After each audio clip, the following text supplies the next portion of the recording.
you always want to be the man, right, when you're a professional athlete, but you don't want to be the only man. And, you know, the Warriors have Jimmy Butler, but they're pretty unwatchable without Steph. They're playing 13, 14 guys.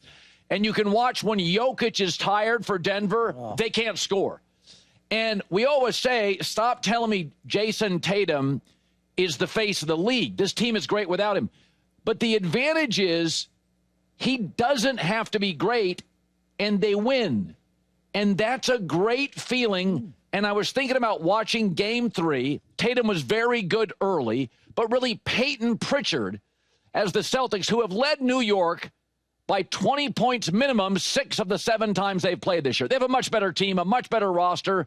Over the last 7 to 8 years, Boston's a much better franchise.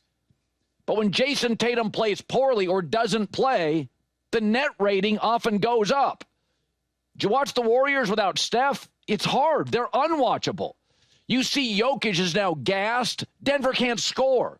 You see the value and the importance. And I love Chet Holmgren, but if SGA is off, Oklahoma City's usually going to lose. And I'm watching Tatum with the Celtics.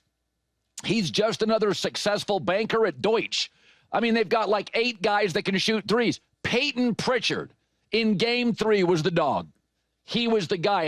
And you watch the Celtics, you could make an argument, if you're looking for a nickname for Tatum, it's the beneficiary. Beneficiary of Brad Stevens, of Danny Ainge, of a roster that is easily the most complete in the league. That includes OKC. You see what Cleveland's having all sorts of trouble. Boston's trouble is sometimes they can't hit their threes. That's like their only issue. Twitchy, defenders, size. For God's sakes, they have 3 point guards. The Celtics are 2 things. 1, excellent front office. Secondly, the formula. And I'm watching Tatum, and he's such a nice guy. And he is such a collaborative guy that the beneficiary sometimes he just melts into the fabric. He's just another really good player, the most talented player on that team. But as I'm watching them play the Knicks, it's Peyton Pritchard that has the hot hand. There have been moments when Al Horford from the corner has it, or Jaylen Brown is the MVP of the Eastern Conference Finals last year, or the Finals. When you look at the Denver Nuggets, when Jokic sits or doesn't play, the net rating plummets. Actually, the last couple years, with and without Tatum, playoffs, regular season, it goes up for Boston. And that's not a criticism. It's like when you go to work and there's so much depth of roster and so much excellence at work that you don't get all the credit. Sometimes you don't even win MVP or Employee of the Month. But you drive to the arena knowing you don't have to carry the team. Because in pro sports, you can take all the money you want. Losing stinks. And Boston just doesn't lose much. I have a hard time believing after losing the first 2 games at home, they can come back and win the series. But why? They're clearly the better team. But I was listening to Tatum after, and it's his, not ambivalence, it's his reality and understanding and self-awareness that he is part of something unbelievable. And because of that, he'll probably never quite get the credit of the Jokic, SGAs, Kobe in his prime, or MJ. You understand what comes with being that guy, right? I live a great life. I ain't gonna lie. It's a lot of. I make a lot of money. I take care of my family. I've been able to experience a lot of things. But you also have to accept what comes with that, right? I get a lot of praise. I get a lot of credit. I get a lot of accolades. But, I'm not perfect. And there's times where, I've needed to play better. I needed to do more. And, that's what comes with being, that guy. On a team with a bunch of guys. All right, Shams reporting this morning. All you Buck fans, so mean to me for years when I suggested this. Go ahead, bring the apologies. I'll accept them. Words are hurtful. Giannis is going to explore the best fit outside of Milwaukee. I won't demand an apology, but again, it's been very hurtful the last 3 years. Listen, facts. You got 12 great years from him. If you've had 12 great years outside of maybe your kids, 12 great years from a boss, from a relationship. That's a lot of good. That's a big chapter of your life. You're the oldest team in the league. You don't control your first-round picks for, I think, 5 years. You've been creaky for years. Everybody saw it coming. It's time to blow it up and start over. The last 3 years, Giannis has given you 30 points a game, 59% from the field. He's averaging that the last 3 seasons and 11 rebounds. And you don't have a playoff series win. The Dame move felt nice, but it was desperate. 3 different coaches, 3 first-round exits. You have replaced in Milwaukee everything under the hood, and you're still stuck with a broken-down hoopty. That's all you got. Spark plugs and new windshield wipers will not do.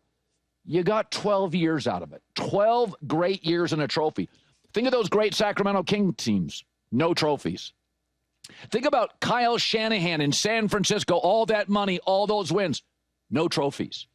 Baltimore Ravens have dominated the regular season, it feels like 3 straight years in the AFC with Mahomes. No trophies. Josh Allen, no trophies. Denver got one. You're right. Denver got one. Milwaukee got one with Lou Alcindor, got one with Giannis. You moved off him and were viable for a decade. You probably won't get everything you want. But if you look at what Houston could provide and what Oklahoma City could provide and San Antonio could give you, all would be interested, and you can learn from the mistake Dallas made. So Dallas, the Mavericks, bizarrely and foolishly sent Luka to a Western Conference rival. Send Giannis. The 3 teams that will create the best packages are all West. You're East. OKC, San Antonio, Houston. Send him West. If you meet him, it'll be in the finals. You're not going to have 7 years of him knocking you out, giving you a visual facial. You're not going to get that. And then you supplement your roster. You'll get 4 first-round picks. Houston could give you 3 starters. Get younger, get flexible, control some first-round picks. In the much weaker East, outside of Boston, everybody else is close. I mean, Cleveland's falling apart. Indiana's beatable. Do you trust Philadelphia? I like Boston a lot, but they struggle to beat the Knicks at home. Everybody outside of the Celtics roster, beatable, close. So it's one of those things where sell him West, get your picks. In the weak East, I was talking to a friend yesterday, very shrewd guy in business, and he's had clients for years. He does very well for himself. And, you know, I tend to ask this when I meet somebody or a friend. We get talking a little bit of business, and I said, what do they all have in common? He says, one thing I've learned through the years, all my A-plus clients, they're all decisive. They know what they want, and they go for it. Because as Jeff Bezos has often said, people overestimate how much a missed trade or a deal that goes a little sideways, you over-evaluate, you over-concern yourself with the bad. That's how our brains work. Milwaukee, you're probably never going to get somebody in the draft that's as good as Giannis, but you got a trophy, you got 12 years, get 4 first-round picks, one of those 4 is going to hit, get 3 starters, 2 bench guys. All this is fear. You are a non-viable franchise right now. And by the way, Golden State, and I'll get to this later, Golden State's got to think about doing this. Because in the West, which is much deeper, much better, with Houston, San Antonio, and OKC, as bad as they'll be now, you do not, Golden State, want to become Giannis and the Bucks with Steph. But I think everybody in Milwaukee's like, oh, what will we become? Who cares? Niners, Ravens, Bills, Sacramento Kings. They don't have trophies. We don't know if OKC will ever get one. You got one. With Lou Alcindor, with Giannis, take a big swing. Be decisive. So Sham's reporting he is now going to explore options. I know there's a lot of people that want Giannis. I think most will have to settle for the KD sweepstakes over the Giannis sweepstakes. Because I think you would admit this. It's probably going to take minimum 3, maybe 5 first-rounders and starters to get him, and I don't think most teams are equipped. Houston is, OKC is. San Antonio could be. San Antonio, by the way, the NBA draft lottery is tonight. If San Antonio, stop, I'm kind of rooting for him. No, Wemby, Castle, the Rookie of the Year point guard, and Cooper Flagg. Well, De'Aaron Fox also. Like, there's no chance the Spurs are getting it. But regarding Giannis, what do you think the market's like for him? Is it more the Bucks are like, we want the best deal, or we want to make Giannis happy? Because this is where it could get dicey, Colin. If they say, hey, the best deal we're getting is from Brooklyn, Giannis, you're headed to Brooklyn. He's not going to be happy with that. Well, my job, once I sell the house, it's not my concern. Once you move him, I'm not in the happiness business. I'm getting, remember when Portland Dame said, well, I won't do this. Boy, if you move Dame and he's not happy, players are selfish. They take care of themselves. Teams have to take care of themselves and their fans and their advertisers. Yeah. So I don't worry about that.